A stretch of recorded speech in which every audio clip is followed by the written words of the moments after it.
Excuse? Sanda zuwa. Ina amarya Hindiyana. Amarya ta je gidan aure. Ha! To ke kina matsayin yar aiki. Uban me ya kawo ki kan gadona?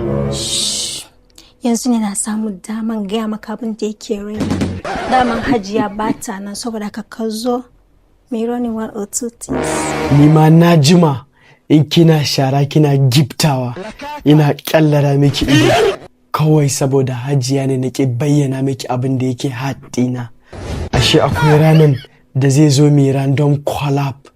Yanzu in zo in kwanta maka TikTok. Kash, sai dai ko matsalan data ne yana da saurin karewa. Sai dai ko mu kalla wayar. Ban shigo da wayana ba. Ka zo mu kwanta mai kallo. In kashe mana light. Munafiki, to Allah ya toni asirin ka mugu azzalimi. Hindiyana daman kina cikin ɗakin nan? Ina nan mana dama sawa na yar aikin nan ta gwada ka.